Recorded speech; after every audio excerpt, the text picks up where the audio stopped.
Welcome into the Wash Up Walkons podcast. This is a ragtag operation tonight. I am on my laptop right now. It is episode, did I say 378? I don't even know if I said that. I'm literally just jumbled. Kevin's attacking on Clash of Clans. I'm bald.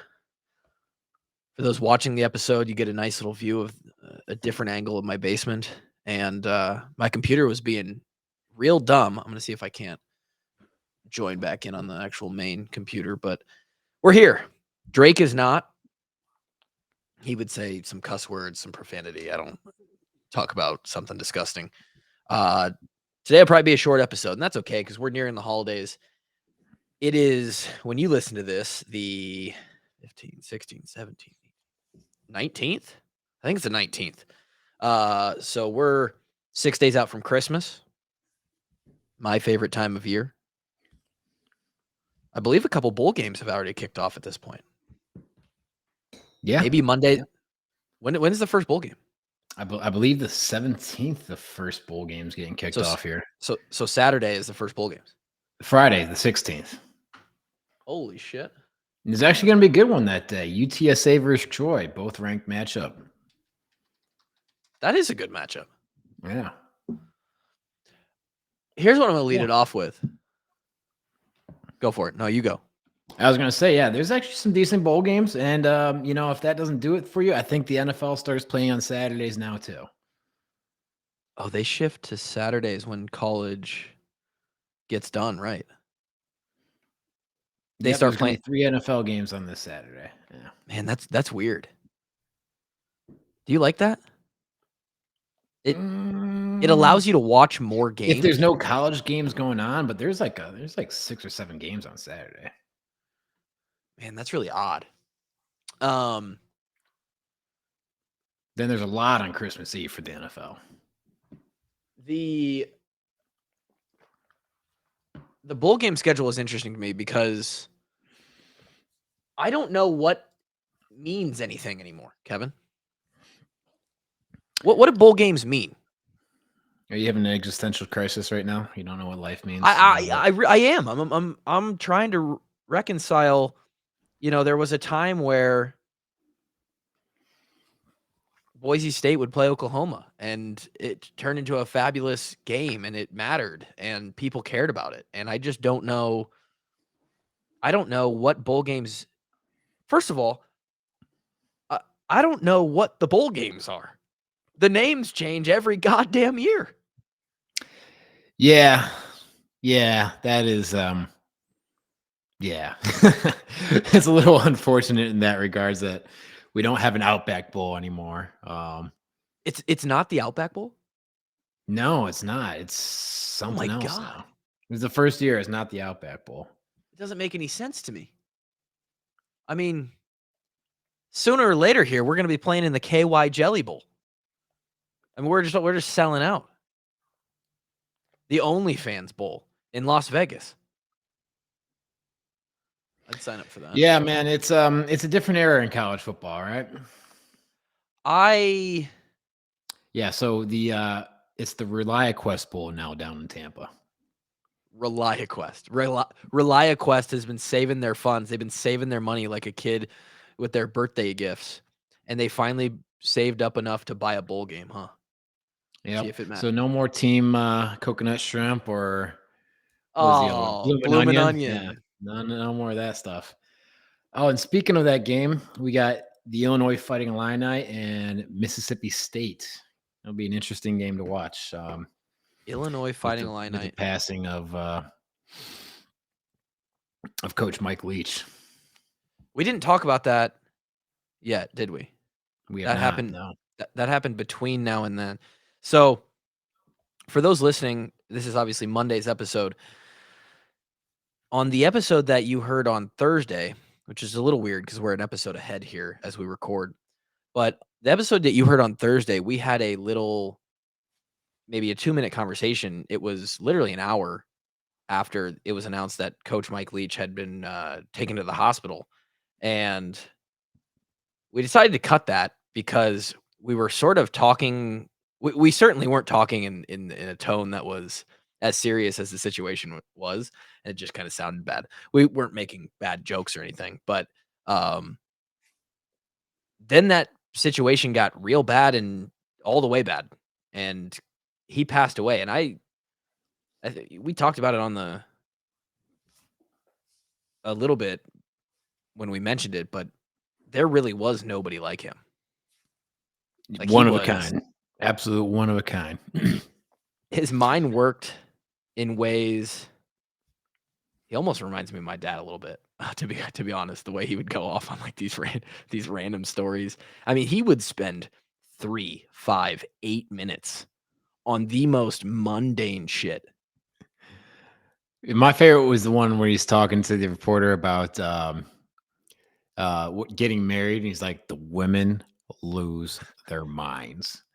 That was a good impression. That was my favorite one. That one and his rant about candy corn. Those, I mean, what other college football coach is just gonna go off on like a 3-minute spiel about just any topic that you throw in front of him? You know? You're right. You're Yeah, right. and he was a content goldmine. Honestly, yeah, it's a sadder world in college football without him. It was yeah, it's weird to hear about that, and I think that it would be really hard to play a bowl game after that happened. Like, imagine that program right now. How do you even focus on a bowl game? I mean, I'm sure you can try and say rally around, for the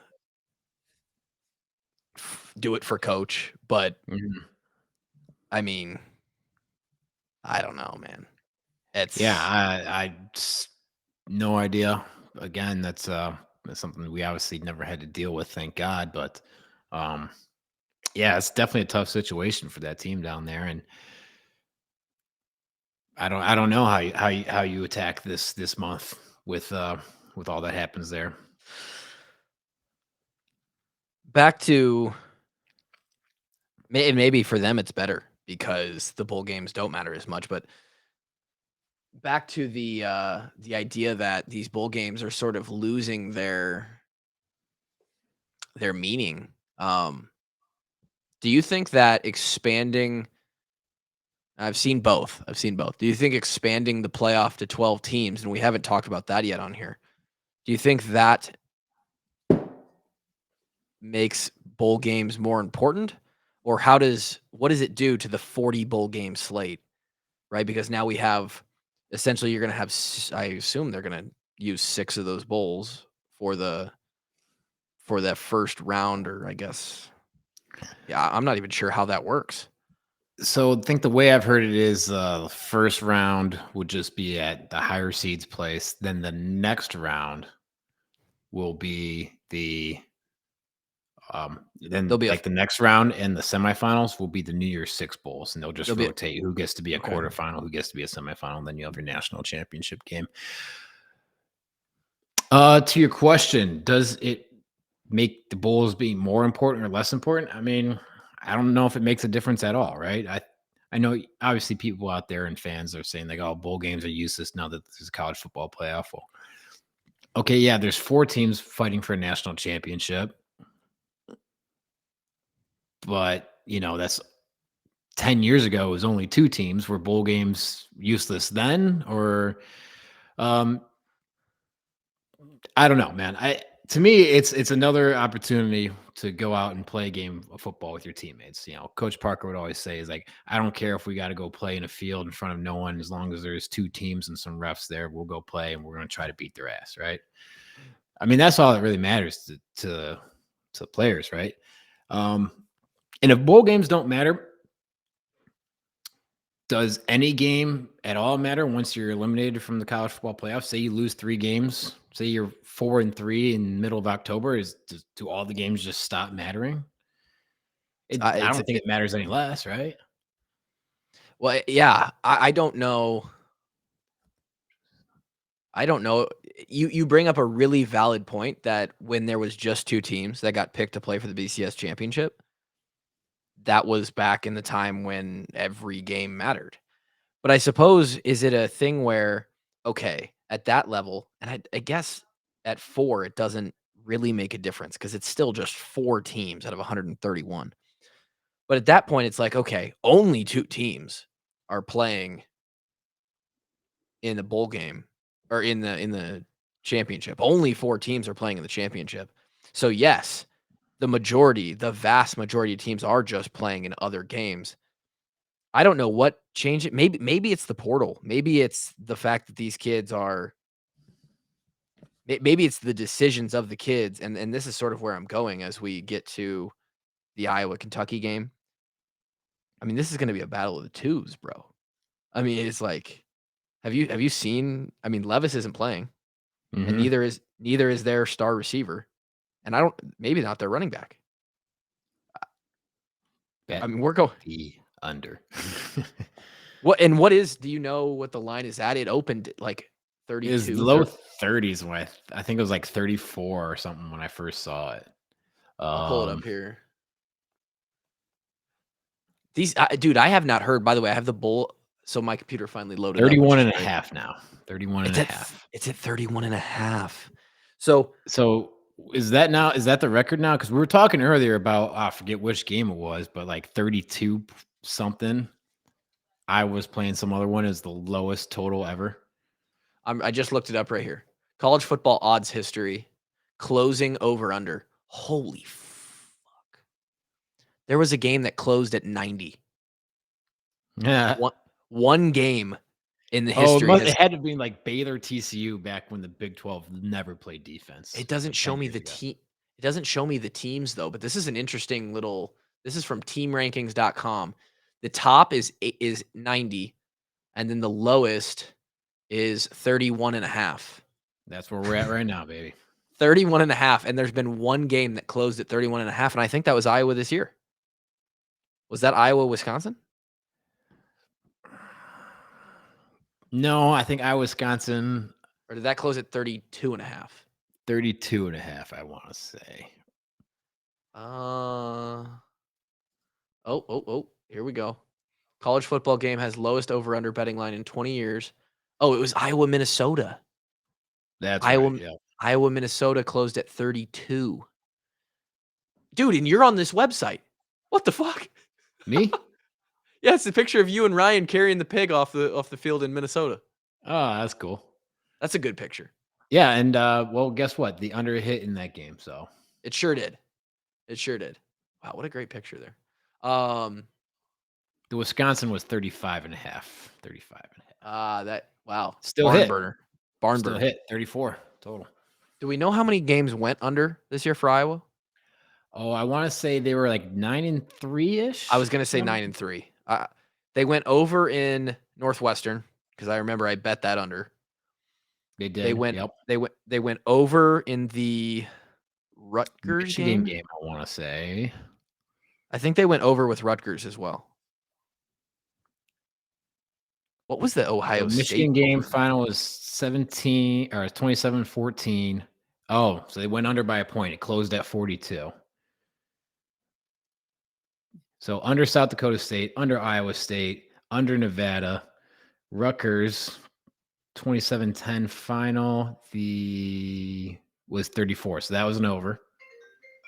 Wow. You got to take that? Take it. Nah, we're good. Okay. Ohio State obviously went over. Yeah. Northwestern went over. And Nebraska, I believe, went under. What was the end of No, that went score? over. 20, Yeah. 24-17. So there's actually a few more overs than, or was it 8-4? Just 9, 4, 8-4, 8-4. which is still pretty impressive. I was gonna say if you just step up to the plate and Iowa continues to be Iowa over the next 10 decades, 10 years, if you just bet the Iowa under and you bet the same units every week, every year, year after year, you are almost guaranteed profit. It's been profitable since, I don't know, since we left, since I started paying attention to it. I finally got this up here. You're right. 31.5. I see even on sports, what is this? Sports Illustrated has a sports book now. Wow. SI Sportsbook has the game at 31. I mean, but you said it though, man. We don't have our starting quarterback or a second string quarterback. They are playing their second string quarterback. They've got people opting out of the game. Do we have anyone that's opting out? Does anyone announce that yet? I haven't heard of anybody opting out for Iowa. Just the guys that are transferring, right? Yeah, just Padilla and the guys, I mean Jacobs and yeah. Right. Obviously they're not playing, but yeah, it's gonna be it's gonna be a What low is scoring affair. how do you I'm struggling for, and it's not our job, right? But I mean, we're on a podcast, so we might as well talk about it. How does a team how does an organization, a school approach a game like this? I understand how they approach a game like this. You're playing to fucking win the game. I get it. From a history standpoint, do we start to not give a fuck about winning a game like this though? Like when they look back and we say, "Oh, we've been to X amount of bowl games and we've won this many bowl games." And then you put it in there and you're like, "Oh yeah, but the asterisk is they didn't play half of their offensive starters on the other team, and sure, we won the bowl game, but that's sort of where I'm getting at here." And it's like, you know, it used to be nice to be able to look up at those banners in the Right. Yeah. KF used to talk about is like, hey, it's hard to win bowl games because those are generally good teams that had right. good seasons, right? And it's the last game of the year where both teams are going to give it their all for one more win, a trophy, and it means something. Right. Exactly. And that's an interesting point, right? He's like, is there an asterisk next to beating, you know, Alabama, who God knows like how many guys opt out for their game. Their I'm entire sure you could figure starting. it out, but like damn near every senior on there has got a draft grade on them. So are they all playing? And if you beat them, is that the same as beating Bama? Right? That's a good Right. point. I don't know, man. I don't know. I mean, it's really the same as anything else. It means as much as the programs, the players, the fans make it mean, right? Yeah.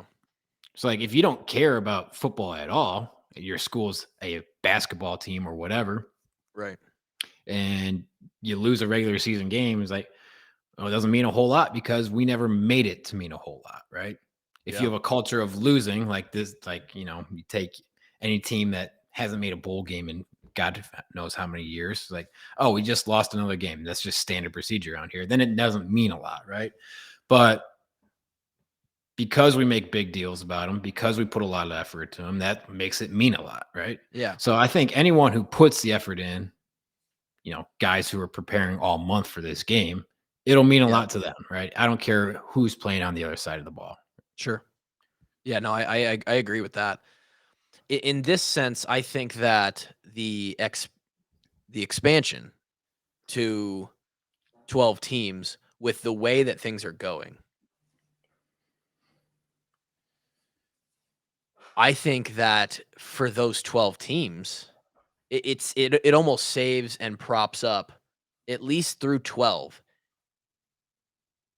the meaning of bowl games still. It extends out as much as you want to extend out the playoff.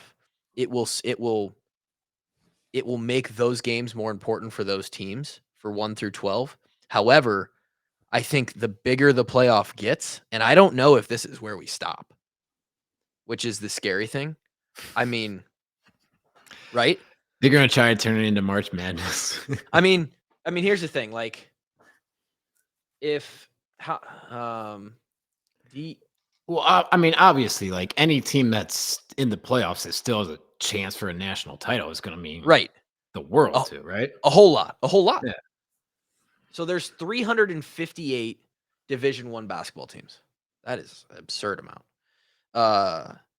And if you divide, and I think 68 get to play because there's 2 playing games. So 68 divided by 358 gives you 19%. And if you take 19% of 131, That gives you 24.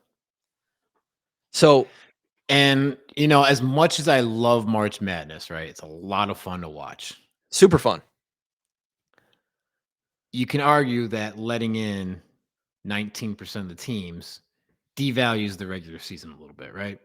Certainly some. Yes. And it's a little different because they get to And I know play. there's a lot of automatic qualifiers because there's like 30 conferences out there or Yeah, something you like get that. Colgate who wins their conference and they get to Right, play. exactly. But I would not want to see a 24 team college football playoff because it shouldn't matter if your team's, 9-1 in November and you got to win all 3 games to have a shot at making the playoff, right? That makes it more exciting as a fan. Yeah. Makes it more exciting as a player. It's like, hey, we got to come to play every week. That's, I think, what has been the biggest appeal of college football for the last 50 years Is it is last month of the how much season? every single game in the season matters, right? Yeah. It's like we have to be perfect all 12 games. Yeah. Now, you go from 2 to 4, you get a little bit of leeway, right? You can lose one game to a good opponent and get in. Yep. Now we go to 12. Well, You can definitely lose 2. you can definitely lose 2. You can probably lose 3. Hell, with conference championships, you can You get somehow a sneak in there with 5, you know? I was going to say I was going to say you get a team like Bama who, I mean, it does get hard at some point because if you lose 4 games, well, hell, how the hell do you make the conference championship? But then you look at the Big Ten this year, and you've got, a 7-5 team in Purdue or Iowa trying to make. So I could see a team like, I certainly could see a team like Tennessee. Well, not this year, but Alabama or Ohio State who loses 3 games somehow, right? And Right, it's gonna because be those blue blood powerhouses that have, like, traditional media bias, right? They get right ranked really high in the beginning of the year. with the high And though recruiting even though rankings. Bama doesn't really have a good win on their resume, their best win is Texas, Yeah, their resume this year is just they have great losses. which whoop-de-fucking do, you lost, right? Who'd Right, you beat? right. You know?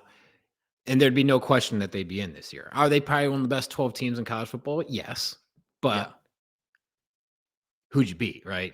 right, You can't hang your hat on losing to Tennessee by a last second field goal or losing to LSU in overtime. right. And I totally agree with that. It And it should be devastating when you lose your second game of the year, right? Yes, it should be. I mean, I'm trying to think about it in my brain because in the analogy to basketball, they play. Yeah. Okay. Yeah. Yeah. And Yeah. That basketball is a makes. different sport though, right? Because you get these teams that small schools, that's really all they do is play basketball. You know, they play football, but it's not big thing for their sport, but are a big sport for their school. Um, but basketball is different, right? You got 5 guys on a court at one time. Some small schools can really compete with some big schools, and we've seen those small schools make runs at times, right? So I'm actually okay with them having a bigger field to play with.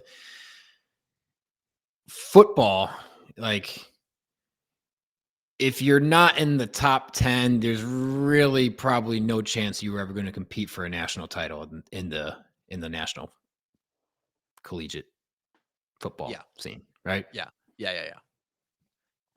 I, and I think Right. I mean, you can even make the argument if right now, if you're outside the top 4, you probably weren't going to compete for a national title. Now it's maybe a little bit different this year, but like for like the past 8 years ago when it was like Alabama and Clemson are like, it didn't matter if we had the college football playoff or just the BCS. It was those 2 teams, right? It was yeah. who's going to win. Yeah. I think with basketball too. I don't know how to put it into words or really describe why, but basketball games are way more volatile, right? I mean, you're going up and down the court scoring. The scoring happens every 30 seconds, every 45 seconds potentially. Maybe in some instances teams are scoring every 10 or 12 seconds. And I I I don't know if this makes any sense, but teams can kind of get lucky. they can get a little bit lucky in basketball where if you find a night where some dude or maybe a dude, it's just hot that day. Yeah. I mean, he steps inside the half court line and it doesn't matter if LeBron is on him, he's just raining threes and the other team happens to have an off shooting night. There's just a little bit more volatility in that sport where not only could on any night something like that happen, but you also play, I think they play 33, 34 games by the end of the regular season. It's definitely if you get into your conference championship. So with 34 games, that's, I mean, God damn it is hard to go out even against bad teams and win 34 times in a row. That's just sports. And Mhm. so Yeah. their wins and losses they don't carry the weight of the college football season where they, where guys spend an entire week. I mean, fuck, yeah, I watched you guys and the guys who were battling week in, week out. By the time it's week 8, week 9, week 10, it would take some of our teammates, maybe you on occasion, till Wednesday to even feel good, feel ready to play again. And it's kind of It like, was for a lot of the guys, it was Thursdays, needed the off day. yeah. Needed the off day bad, and you had to be really active about your recovery to feel good again. And it's like that dumb SEC saying, like, it just means more. Like in football compared to basketball, it does just mean more. Every game Well, does. yeah, I mean, yeah, obviously you can say that just because, like you said, the amount of time in practice put towards each game, right? Is Yeah. you Yeah. have 3 times as much amount of practice time to game time in football as you do to basketball. Right. Right. So that means, yeah, each one therefore means more. You've put more into it. Yep. Yeah. It's weird. I I don't know if you can even pull or draw that cross sport comparison because they are so different. But if these dummies on the committee, whoever they are, year in and year out, decide, hey, and dude, especially if it starts to make a shitload of money, Oh, it's gonna right? make so much fucking money, dude. Because So now much money. Because now we've propped up this idea of the playoff, and now 12 teams get in. So if your team makes the fucking playoffs, oh shit, we made the playoffs. I'm getting a ticket. I'm going. Because I don't know when the team's going to make the playoffs again, right? This pisses Yeah, me off but, too because there's by the always way, we would have been in the playoffs. I mean, yeah, that's sickening. But yeah, the thing I don't like about it is you're gonna have some of those teams that are literally in it every single year, and some of it will be deserving, some of it won't. Like we said earlier, it's gonna be like some of those big name bias.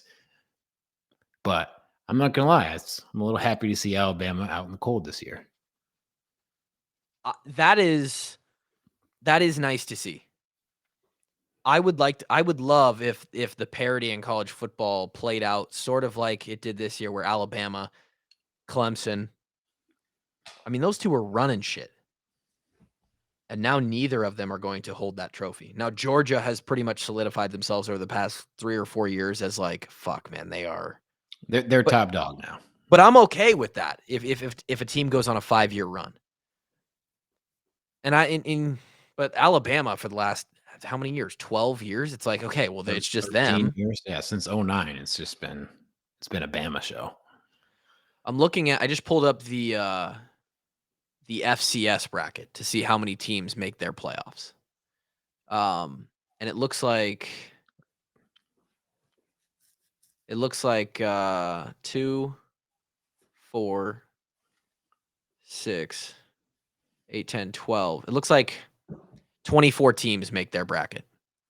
That is out of 130 FCS teams. So it's basically identical. I could see something like that happening. I could see them going to that. It's a long fucking season, man. It's long and there's not a lot of bowl prep. The bowl prep essentially gets if you don't make the playoff, There which is no now, bowl prep, yeah. which by the way, if you don't make the playoffs, now if you're a school like Iowa, the season was a was probably that becomes a marker where it's up enough where if you're not a top 1 out of 5 team, 1/5 team, 24 out of 130. You're saying if it gets up to 24? If it gets up to 24, if you don't make the playoffs, a lot of schools are gonna the playoff line is now gonna be a failure marker. Correct. Yeah, for a lot of programs. Yeah.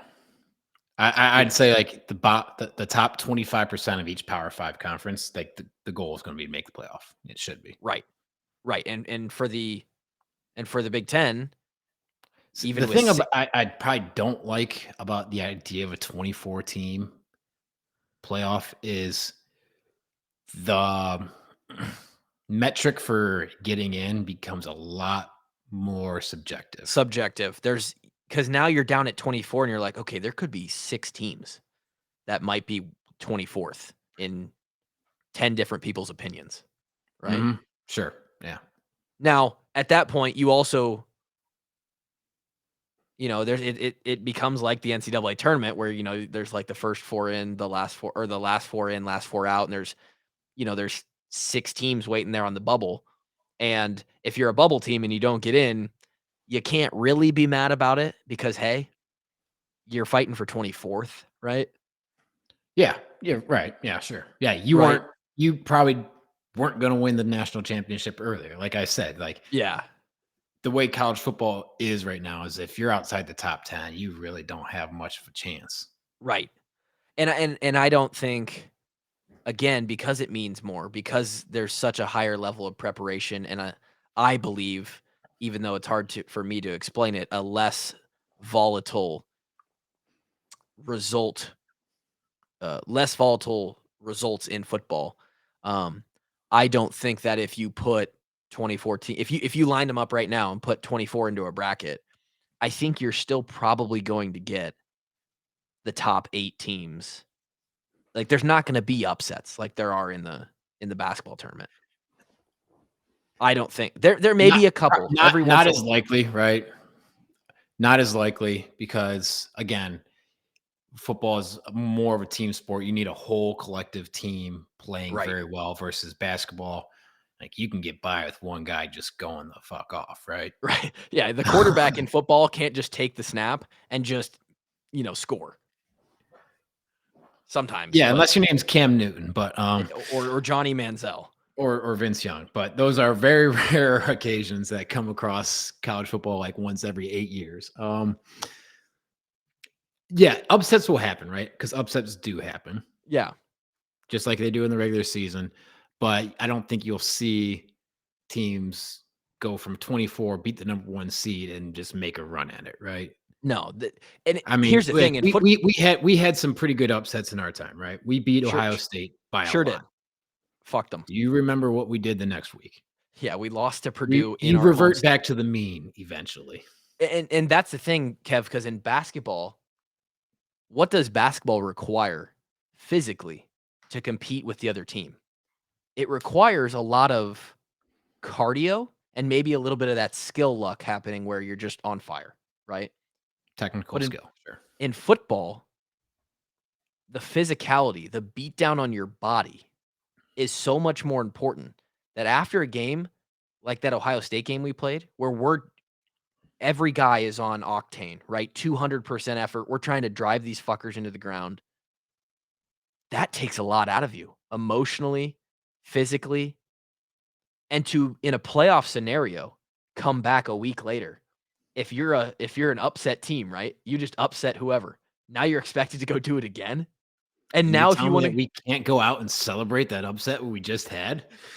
then if you want to win the national championship, you have to do it at least one more time and maybe a fourth time in a 2014 playoff. Let me pull that up again. Oh fuck, did I fuck it up? Yeah, right here. In this 2014 playoff, the So there's gotta be fir- some buys, right? the top 8 seeds got a bye, Mhm. and then every one of the top 8 seeds had a game that was playing in to play them to make it a round of 16. Gotcha. So, yeah, the bottom 16 teams were paired up in 8 games, and the winners of those 8 games faced the top 8 seeds, and now you're just playing a Sweet 16. So if you're one of these teams who doesn't get a bye, right? Even if you're the 9th best team in the country, I don't know who's number 9 in the AP poll right now, but if you're the 9th best team in the country, you have to play 1, 2, 3. You have to play 5 fucking games to win the Natty. 1, 2, 3, 4. You have to win 5 games. There's no chance against top tier, right? You're playing the top teams. Talk about a what they call the ringer. Your guys are gonna be taken off on a stretcher if you're trying to. So I just don't know the value of backing it up that far. So hopefully, I know, and this is all hypothetical. Hopefully, 12 is where they stop it, and they use the bottom 8 to play similar format. They use the bottom 8 to play in to the top 4 teams, and you have an elite 8, and then you play down to a 4, play down to the chip. I mean, that's still 4 games if you're going to win a national championship from the 12 spot or the 9 through 12 spot. Hard to see it happening. The physical toll, I think, is just it would be having to play an extra game too. Yeah, just and we'll see, man. We'll see. But I think we've kind of said it all. It's expanding it to be more inclusive is not going to do those bottom 12 teams any favors. Right? Here's what we've learned. Here's what we've learned through this conversation, Kevin, is inclusivity doesn't always make sense. It's true. But bringing up the FCS playoff, that our buddies over there at South Dakota State are in the semifinals. They lose any other game. Number 1 seed. Honestly, might be the best win on Iowa's resume this year.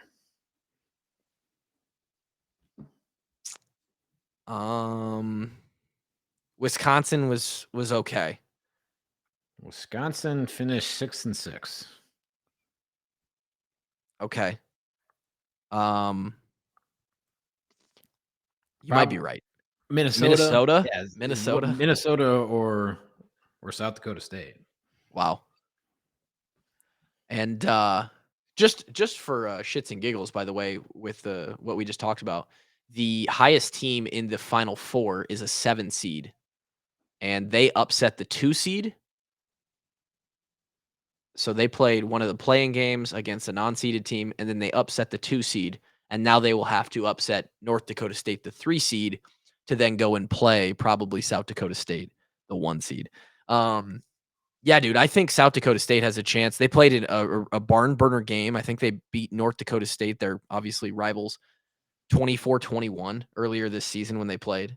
And they're probably going to match up in the championship again, and that'll be an elite game. That would be I'm going to watch that game if that happens. 100%. So, yeah, I'm hoping they pull that off. It makes Iowa's. We said after that game, hey, watch out. These guys could run the table and potentially be the best team in the FCS. They would beat a lot of teams in the Big Ten, dude. In the Big Ten, they would not be the worst team in the Big Ten. And the FBS in general. Favored. Let's look through it. Huh? I'm saying they'd be favored versus Northwestern. Yep. Probably versus Nebraska. Yep. Field goal game. Maybe, probably to the dog side, field goal versus Wisconsin, Minnesota. A little bit more than field goal to Iowa, Illinois, Purdue. Favorite to Rutgers, Indiana, maybe even Michigan State. I'd love to see him play Maryland. Field goal game to Maryland, and then, 2 touchdown plus to Penn State, Ohio State, Michigan. Yeah. Yeah, I mean, they could fight for middle of the road in several Power 5 conferences. They could possibly they might make a bowl game if they. I think they'd have a chance if you gave them an FCS non-conference. They'd win all those games. Yeah, give them 3-0 non-conference, and then win 3 more Big Ten games easily. It's just a random 9 out of 14 draw. Yeah, I think they make a bowl game. It's an interesting conversation.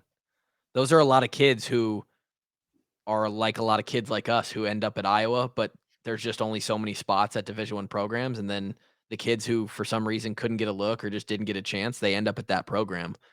And North Dakota A lot of State, them mature late too, and yeah.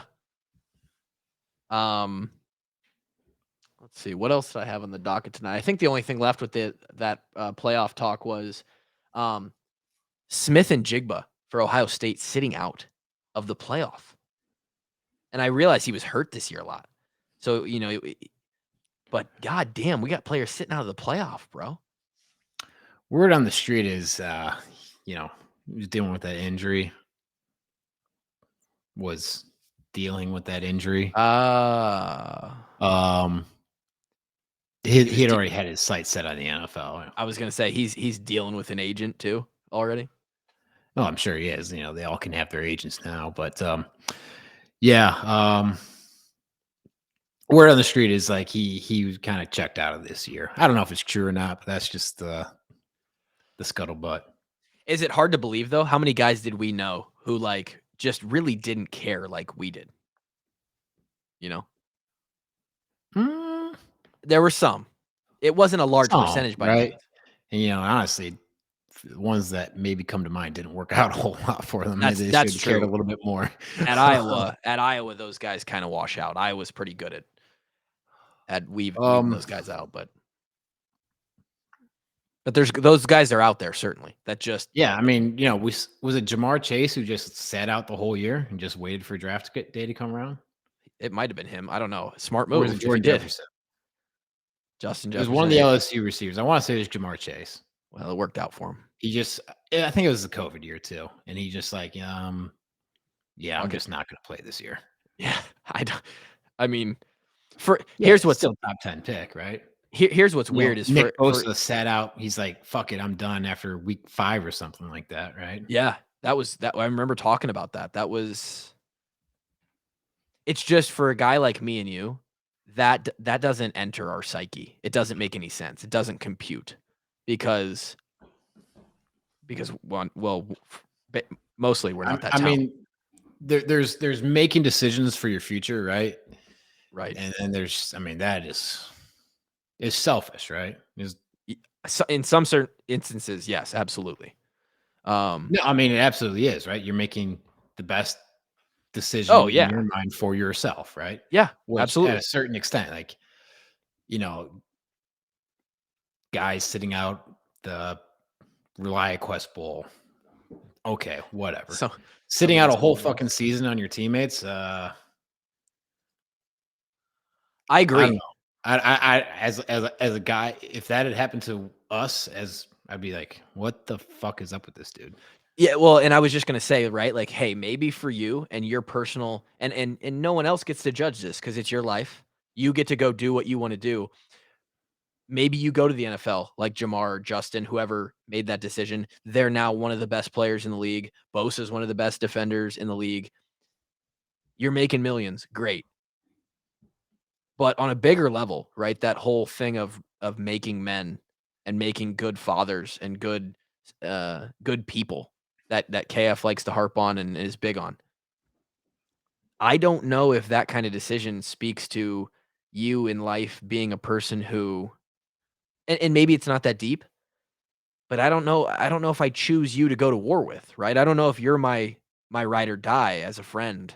I don't know. It's difficult, right? Because if that is your friend, you want the best for your friend, right? You do. But you also want the best for the team, and yeah, and you sure would like, especially like for these guys competing for national championships. Like, hey man, I know you're gonna go make your millions and shit, but the other 115 of us would really like a national championship ring. You need to be a big part of that.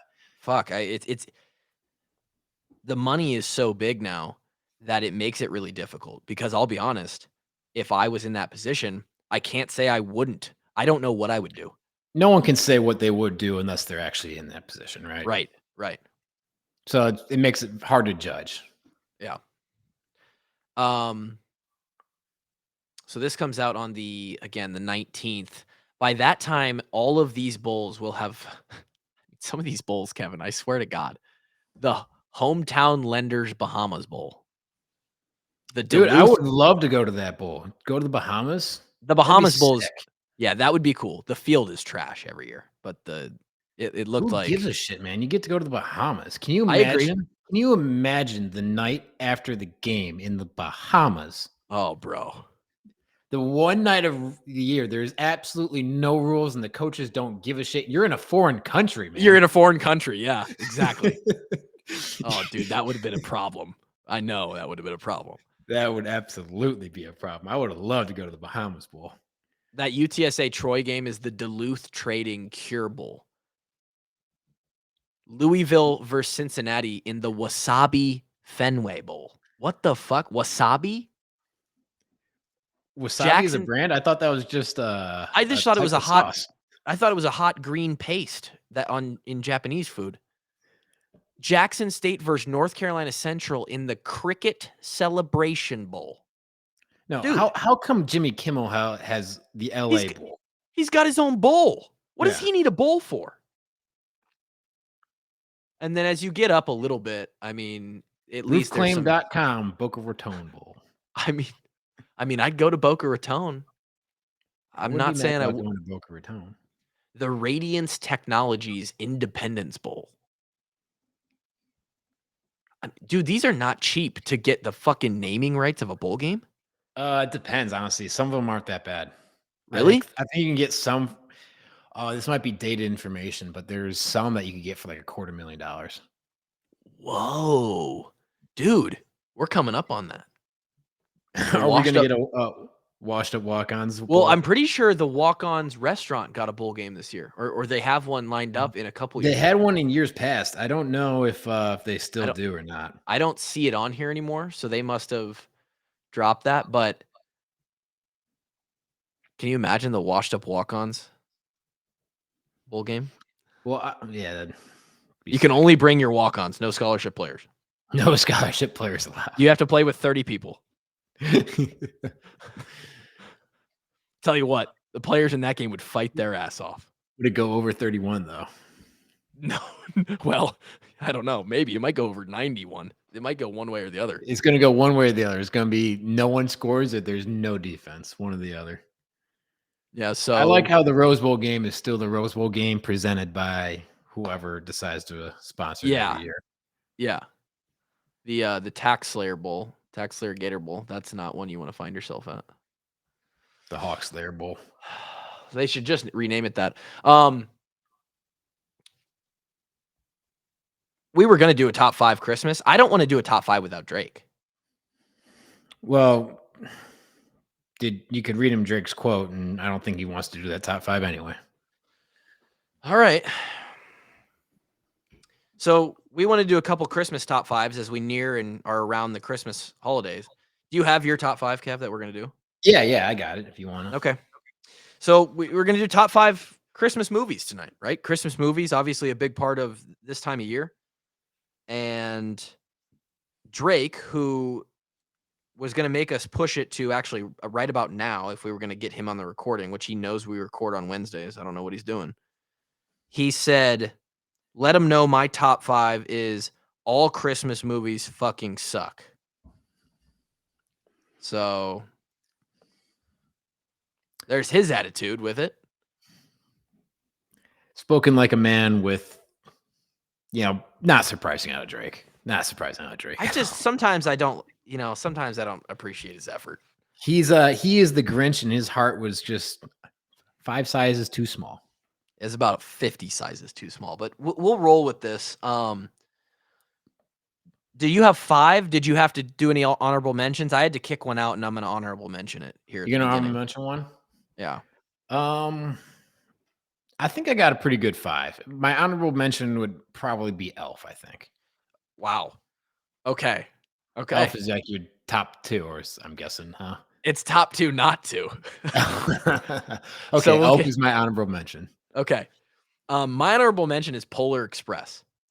Okay. It's an animated movie. It's very much so sort of a children's movie. But I remember watching it, and I think I cried. I think it was a good movie, and it was entertaining to me. And I'm not a very hard movie critic. I just like all movies that I watch, basically. But I like Polar Express. That's my honorable mention. and then we'll. Polar Express, great book. I feel like the movie underdelivered. It might have. At number 5, I'll go back to another animated movie, Rudolph the Red-Nosed Reindeer. Respect it. Really do respect that. Some Great. people do not like that movie. They can't get into the super old time animation. Yeah, they're not into it. I find it actually pretty good. I like it. Okay, I respect that. My number 5, I'm going to go with Miracle on 34th Street.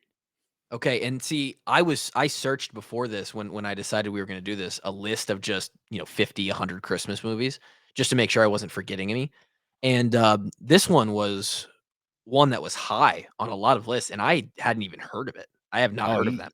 it's a classic. You gotta go watch it. Old Okay, timer, but it's an absolute classic. and I haven't seen some of the older movies. I would say the oldest Christmas movie I've seen, it was last year. I decided to watch a couple that I just because, and I watched, Scrooged, um decent movie, not in my top 5, but it was okay. Humbug. Yeah, is Drake Uh, Scrooge or is Drake the Grinch? he's very much so the Grinch, I think, because he just enjoys. You're right. There's a You're absolutely yeah. correct. Yeah. Number 4 for me is Christmas Vacation. Watched it for the Nice. first watched it for the first time last year, actually. And with my in-laws, we all went down in the basement, popped it in on CD. Wasn't even like on a streaming service. We watched the actual CD. Um, and great movie. A great movie. Great movie. Huge. I'm a huge Chevy Chase fan. That is a great storyline, good comedy, good actors, just all around great movie for me. Yep, absolutely. Good pick. Good pick. My number 4 is I'm going with A Christmas Story. You Yeah. haven't seen that one either, have No, you? I've seen a Okay. Christmas Story. That's the one with the little kid, the Yep, young. yep. Little Yep, Ralphie yep. wants a BB gun more than anything else. Yeah, it's a good movie. That's a solid. You know, it's one of those classics, right? It's an all-time classic, man. Number 3 for me is gonna be Home Alone, the original, the OG. The original, the second one in New York, also pretty solid. Good After that, movie. it goes way downhill. Not sure what they were doing in the franchise. After that, I think it was a money grab, but It absolutely was. But I'm gonna meet you right there. Home Alone's my number 3 as well. let's go. That Just quite honestly, the top 3 for me were hard to rate. It's like 1A, 1B, and 1C for me.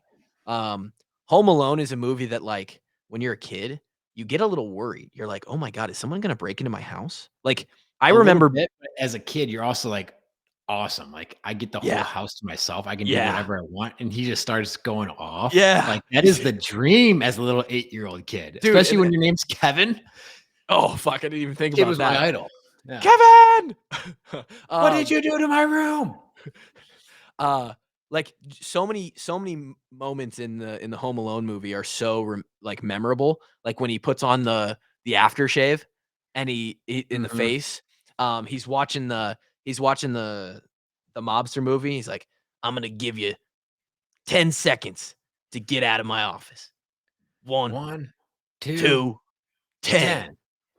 And he's that "fill you with lead" line is amazing. Oh, Um, when he's ordering the pizza and he has the mobster movie talking. yep, yep. Just like the fact of, like, Harry and Marv pulling up and there's lights on and he's got the fucking cardboard cutouts of people dancing and shit. Like it, I think my favorite my favorite quote in that movie is we're gonna come back, we'll get some grub and come back around 9 o'clock. It'll be dark then. And he's like, oh yeah, that's smart. Kids are afraid of the dark. You're afraid of the dark too, Marv. God, that's good. Those two honestly made that movie. Oh, absolutely, absolutely. They're yeah, phenomenal. Honestly, might be a crime to only leave it at 3, but And that's why I said these top ones were hard. So both of us had it at number 3. My number 2, maybe controversial, but Bad Santa. okay. I Bad Santa. I don't have a great justification for it other than Bad I Santa have spoke. actually seen it though. What? I've never seen Bad Santa. Oh, you haven't seen Bad Santa. So my justification for those who have seen it is the type of comedy in Bad Santa speaks directly to my soul. It is one for one like a perfectly made comedic movie for me. That kind of comedy is funny. And then it just it's just a good movie. You'll have to watch it. My number 2 is going back to your number 4, A Christmas Vacation. Okay, yeah, I love and, that and it deserves that spot. It's a primetime player. Shitter's It's one. full. That is my father-in-law's favorite line of that movie. Oh, it's great. Yeah. And then, and number one for me, and I already said it, is Elf. This might be wife influenced, but if there's one movie that we watch every year during Christmas, it is Elf. We watch Elf all the time. Will Ferrell he's got some incredible stuff, and I think he actually has a new Christmas movie out this year with Ryan Reynolds, I believe. Oh, really? Or somebody. I could be wrong on that, but I think they have a new Christmas movie out. And but Elf is a goddamn classic. I mean, he saves Christmas, but I just picture him. He's like, oh, he's an angry elf. Like he comes to New York the first time. There's that little midget who writes. I don't think you can even say midget anymore. Cancel us. I don't care. It's the same guy who plays Tyrion in Lord. Yes. In Game of Thrones. Like I just see him at the dinner table going, there's 4 food groups for us elves: candy canes, candy corn, and syrup. And he's eating that spaghetti with all that shit on it. It's a well-made movie. I like it. Yeah, it was in my honorable mentions. It's a solid movie. But my number 1, I'm going in a different direction. I'm going with It's a Wonderful Life. And you are that person. And I'm not going to hate on it because it's number 1 on a ton of lists out there. This is another one again that I have not seen. I mean, I think this thing was made in what, the 50s or 60s? Ooh, yeah, 40s maybe even. 40s. Jesus Christ, I didn't even know they had film back then. It's a Wonderful Life was 1946. Holy shit. I mean, that's World War II, bro. What is going on? They had time to make movies back then? What is the plot? Released January 7th, 1947. Like what is it? It's worth watching, obviously, if it's your number 1. Yeah, absolutely worth watching. All-time story. Okay. All right. I'm going to have to watch that one. And I'm going to have to watch the Miracle. Well, if you're a crier, you're going to cry now because apparently dude, by the time people hear this, I'm a dad. So, and becoming a dad and even just the process of, being pregnant, not me being pregnant, but your partner being pregnant, I have gotten exponentially softer in the last 9 months. I cry at random shit all the time. I'll cry at commercials. Those Sarah McLachlan commercials come on with the dogs. Not those. Those are annoying as fuck. For just $17 a day, you could put a walk-on through university. For just $4 a month, you could subscribe to our Patreon and be supporters of our brand. Drop us your favorite Christmas movies. What do we miss? Obviously, we'll put out the graphic here, and I'm gonna make Drake look like an asshole on it. You should. He deserves it. I'm gonna put yeah. Mm-hmm. Yep, I already know what I'm gonna do. Drop us your favorite Christmas movies. I believe that we're gonna do another. You're gonna make him look at the Grinch, aren't you? I'm putting his face on the Grinch body. Yeah, that's absolutely what you should do. Yeah, and then I'm gonna send, and I'm gonna put the quote in the top 5 boxes that says every Christmas movie fucking sucks. And he's gonna look like an asshole. And he is an asshole, so that's and he deserves it. He deserves it. And then I think we're gonna do a top 5 Christmas traditions on the next episode. I don't know when that's gonna be because this is probably the last episode we record before baby comes, and who knows what fucking life looks like after that. But we thank you for joining us on 378 of the Washed Up Walk-Ons. That's our Christmas top 5. there's a long discussion about the college football playoff and if bowl games matter. The Hawkeyes playing like a 2-deep bowl game. The Hawks are at an advantage here. I think the Hawks are probably favored at this point. What's the line on that game? They are favored. It was Hawks -2 last Wow. I saw. So it might actually be a great bowl game to watch. I hope it is. But with that, we'll leave you there. Hopefully you are having a great holiday season if you're already celebrating a little bit early. We'll be here as always next time. Peace.